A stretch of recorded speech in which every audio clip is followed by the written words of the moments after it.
smash ito eh. So ayan, tignan nyo guys. Oh. See? So no need to break in. Just 5 minutes ice treatment with pitch bike oil pump. Good sa kayo dyan. Okay? Matic. Let's go! Anlipiga! So ayan mga paps, it's releasing tonight. So maganda na kayo. The 5 minutes break-in cylinder block. Yan, tignan nyo.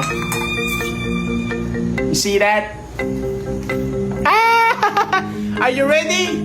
For 5 minutes break-in. So salpak nyo lang tong block na to. For 5 minutes ice treatment, pwede nyo nang iwalwal. But disclaimer dapat yung oil pump nyo is good yung oil pressure, malakas yung pump nyo. And always use Pitch Bike Diamond number 1. So always recommended pag gumamit kayo nito, always partner with Pitch Bike Diamond oil pump. The one and only. Trust me guys. Ginawan ko na ng video yun, gaano kalaki yung gear at gaano kakapal yung oil pressure, napakalakas. So no need na kayo mag-convert to super flow system. Kaya nang ginawa ko, hindi na ako nag-convert kasi ginawa na ni Pitch Bike. So si Pitch Bike guys is napaka-friendly niya guys, na nakikinig talaga siya sa mga dasal ko.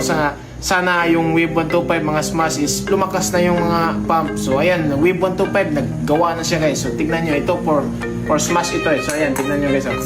See? So no need to break in. Just 5 minutes ice treatment with Pitch Bike oil pump. Good sa kayo dyan. Okay? Matic. Let's go! Anlipiga!